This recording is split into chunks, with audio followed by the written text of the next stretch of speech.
Alright, welcome back. As you can see, we're in the truck again. This normally means we're either getting parts or a car. Today, it's car.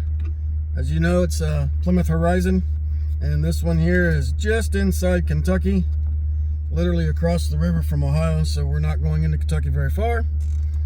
I got my companion, my sidekick. My wife is with me today. That's awesome.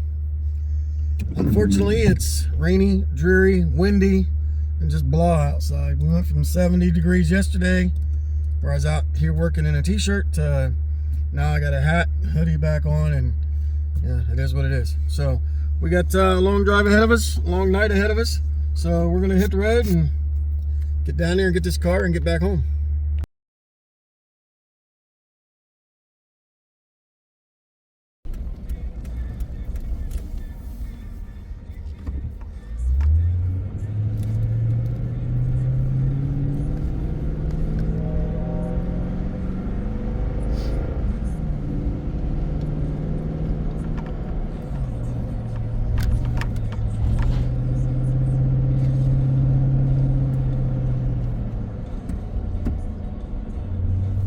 Yes. Okay, bye. Good. Yeah, missed it. All right, we got the car picked up, loaded up. We were unable to back into the driveway because it was too steep. So fortunately, the gentleman had a rollback, and the neighbor's driveway was flat, so that worked out. His house overlooked the Ohio River. That was pretty neat.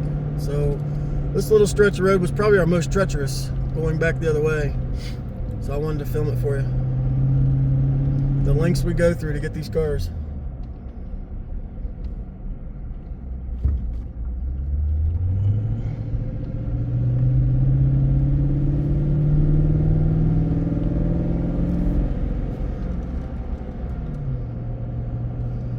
Definitely don't want to drop the right side tires down into that. Be stuck.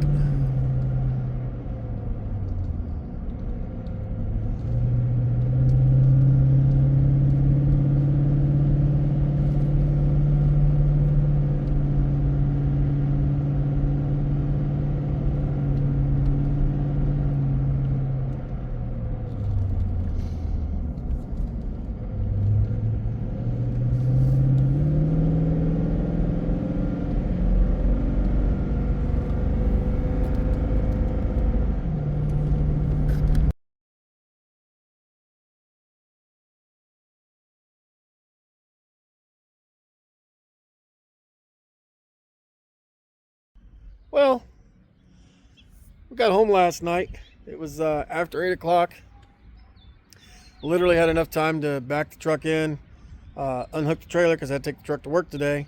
So unhook the trailer and get things done in the house before it was time to sit down and about to go to bed. So the video of doing this car is going to be the next day. So we get there, and the driveway was very steep, as I said a little bit ago in this other part of the video, and the trailer would not go up there. So we ended up had to go down the road and turn around to find a place to turn around, and we got that accomplished. And I came back, and luckily the gentleman's neighbor's driveway was flat, and I pulled in there at least to get, off the road, because the road was very narrow. Like, you had the river on the one side. I mean, wasn't like the river was right on the road, but still you had the river on the one side, and then a ditch, culvert, whatever, running completely down the other side. So it wasn't like there was a shoulder that we could pull off on, to even get halfway off the road. So anyways, got to talk to the gentleman for a little bit about the car. The backstory that he gave on the car was that a lady owned it, and she didn't drive it much. And she passed away, and then it sat, and then he ended up with it. He was going to try to put it back on the road, but he replaced the fuel pump with one that he ordered offline, and the fuel tank itself is leaking profusely. Like, he put a couple of gallons in it just to try to get it to run for me, and it was just pouring out as fast as he can put it in. So obviously it's got a fuel tank issue. He thought maybe it was around the ring where the pump goes through. I don't know. Haven't looked at it. Like I said, we got home late last night, and this is the first I've even really looked at the car, and that hasn't been very much. So maybe it needs a tank. I'm thinking I had kept the tank out of the 88 Horizon, but I don't know where it is. I'll have to find it. If it's here, cool, because that car ran. I know the pump's good. This pump is good, obviously, as well. But between the two, I can make this car run. Now, we did start it with a little bit of starting fluid just so I could hear it run for like 10 seconds, and it actually sounded very good. Now, never mind the squeaky door. The car sat for a long time, and I don't think it sat under a garage or in a garage. I think it sat probably in a driveway. I'll show you that because the entire roof is roached, like the paint is non-existent. But from about this belt line down, it, other than being full of moss and dirt and hi Mama Cat. Mama Cat says hi everybody. Being full of moss and dirt and whatnot, it doesn't look bad. Now it's faded, but it isn't nothing like the top. As a matter of fact, let's show you. Ugh. Yes, so there is no paint left on the roof. Very little left on the hood. Watch out, Mama Cat. Watch out, baby. And then the hatch also has very little paint left. But that's okay. We don't care about that. The plan with the car, as of right now, the plan as of making this video and as of today. Now, these plans can change. And the cool thing about these little Omnis, real quick off subject, is I'm in here and I can hear the echo from the roof. And it echoes inside here. If you don't have an Omni, you wouldn't understand. If you have an Omni, you probably understand. So anyways, the plan with the car as of today is to get this car running. The gentleman also stated that he was replacing the brake lines, and he had a bleeder twist off, and it just seemed like it was just one thing after another for him, and he was finally like, I'm done. And that's how we ended up with the car. So, like I said, I haven't really looked this car over closely myself. This is really the first time, of looking at it fairly closely. This car is supposed to have 46,000 original miles. The title shows 44,000 original miles. So, I don't know. Maybe it does, maybe it doesn't. It shows some signs that it does. As far as the seats are like really, really nice. They might be faded a little bit from sitting in the sun. But like the driver's seat is not tore up at all. There's a little, I don't even know what that is. It almost looks like it's stained. But there are 0 tears in these seats. One of the telltale signs I know that everybody will say is check the brake pedal. And yes, the brake pedal has wear. So I don't know. It is an AC car, but like most of these, I believe the switch is broke. That's kind of normal. It is an AM radio car, and it does have the dome light, or the map light. Of course, the cup holder. It's an automatic.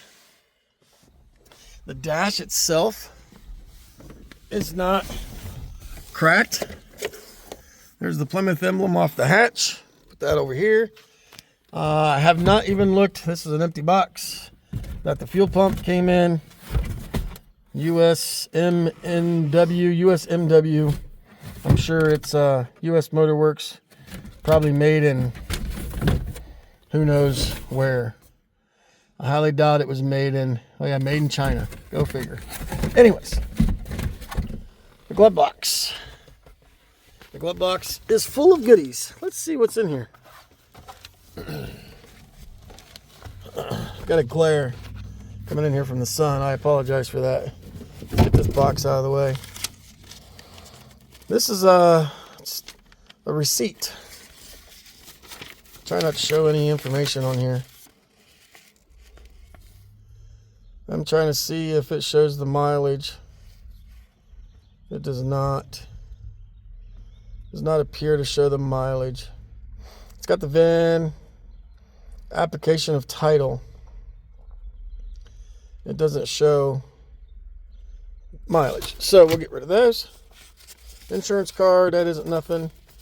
Here's part of the owner's manual, what's left of it. And this is all just stuff that Chrysler would have gave you when it was new. Talks about the sound system. The little Mopar accessories book is cool. Chrysler service contract, that's kind of cool. Here's the remaining part of the owner's manual. And then warranty information. And then there's this. Let's see what these are. I got 2 more pieces here. Oh, this is a odometer mileage statement. So this will have the odometer mileage. This was from when the car was new, because it had 10 miles on it. That's pretty cool that it survived this long. 6/27 of 1988 from Fort Thomas, Kentucky. So this car was sold new in Kentucky. And then this it was sold in Southgate, Kentucky, brand new. Here's the original. I don't know if it's a window sticker. Yeah, kind of the window sticker. It says it's a memorandum, but it was sold at Klein Chrysler Plymouth in Southgate, Kentucky. And it shows all the options or lack thereof that this car had, but it's not a window sticker because it does not show prices on this. So maybe this is like an invoice. I don't know. 4/18 of 88. But there's 2 of them, so that's kind of interesting that there's 2 copies of this. 17656, and it's the same VIN. Interesting. So that doesn't give us any indication of if the miles are original or not, unfortunately. So let's go underneath the hood. I gotta make sure Mama Cat gets out of there, because if I don't, she will not like it very well.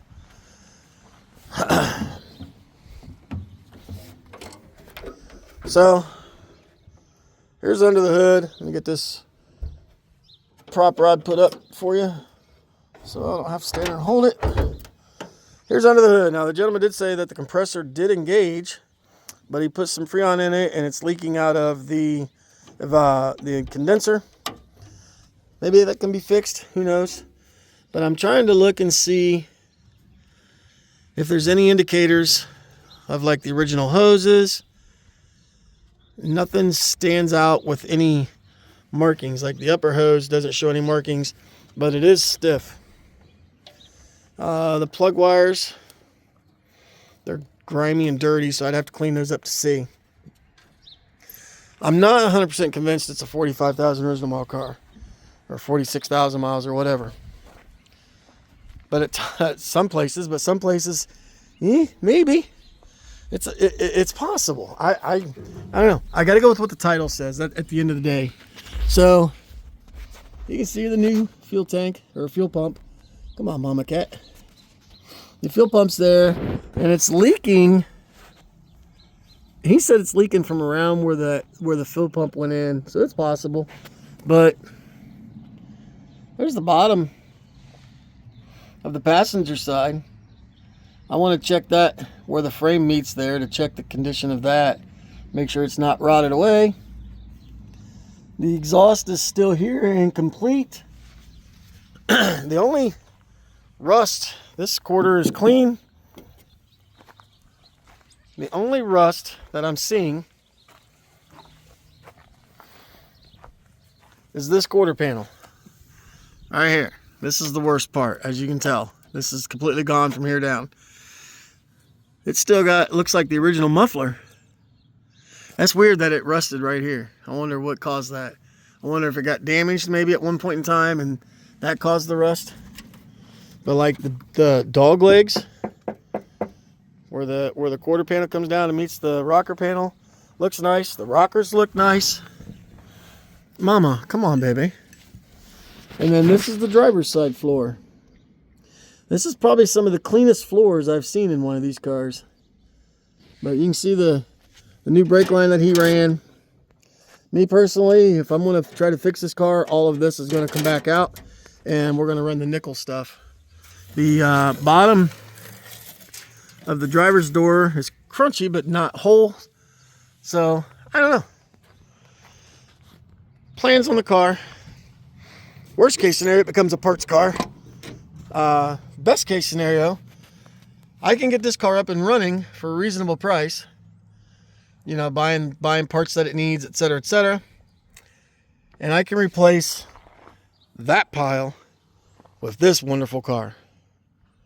Options, we have those. We're gonna look, we're gonna explore, and see.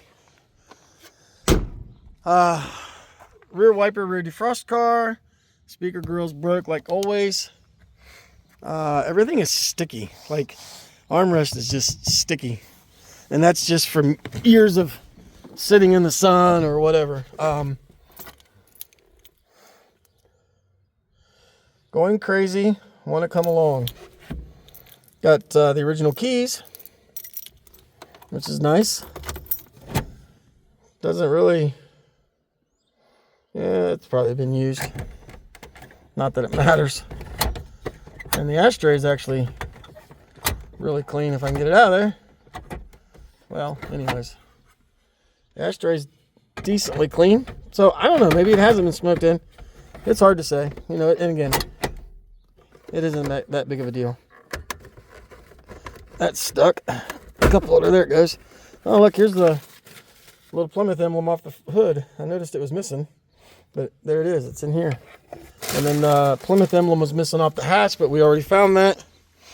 And I don't know.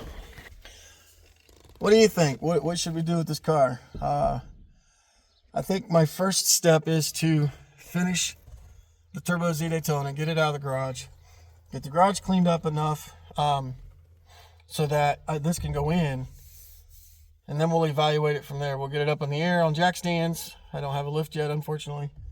Get it up on jack stands, and then, you know, go over it. If I can find that other tank that I have, you know, there's an option there. You can still buy, last I knew, you can still buy the tanks new. I don't know if you still can. I haven't looked. But I priced parts for this car today on the online website that everybody likes to use. And it was $315, I think. So that included water pump, timing belt, because I like to do those. God knows how old they are, so it's time. Now's the time. But anyways, water pump, timing belt, upper hose. They do not have a lower hose, but I think I have one. Rotors, one caliper, because they only had the one. Brake hoses, front and rear. Wheel cylinders. Wiper blades, which, you know, that's easy. I've got plenty of those still, too. What else?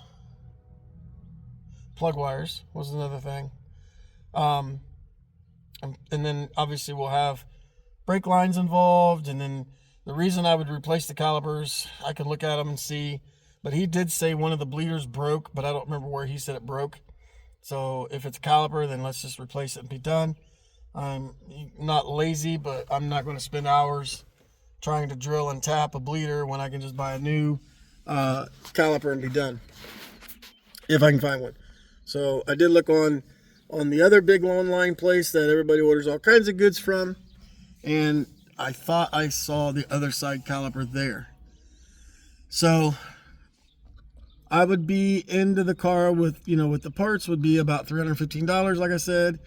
Then my labor, which it's my own car, so labor's cheap. And then, of course, you'd have fluids and stuff like that. That's extra, but we've got a bunch of that stuff here already, so that's not really that much of an expense. But then you come to the point of, I don't know what that is. My assumption is that's axle, CV axle leaking. I'm not 100% certain. It is thicker, so it's not. I don't think it's oil, and it kind of smells like gear oil. So that's my guess, is that it's got a leaking axle shaft. So, so now we're putting an axle shaft on the driver's side, and you know it can be done. And when you have it all apart, that's the time to do it. Excuse me. But then you got to get tires. This is the spare. This is the original tire the car would have when it was new. All the rest of them, the one in the trunk that they replaced this with, are just completely, I don't know if you'll be able to see it, completely dry rotted and just junk. And they're 13s. Finding 13-inch tires in today's market is going to be tough. But we have, they're in here in the canopy thing, some rallies that come off of a Rampage or whatever that are 14s. And then we also have 5-lug or 4-lug pizzas.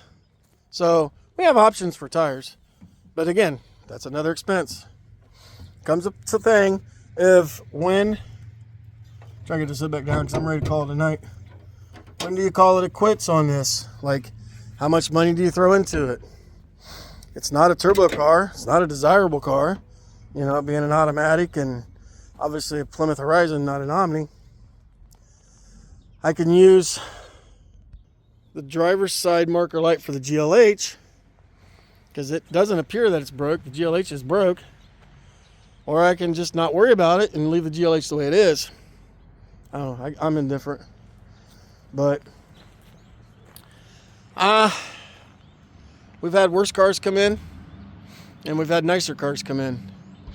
But parts cars wise, this is probably one of the nicer body panel wise, except for that quarter panel, ones we've had in here. So tell me what you think. What would you do with it? Would you try to get it running? Would you say to hell with it and just part it out? That's a great gap right there. The seal's completely gone. Or would, what would you do? What would you do with the car?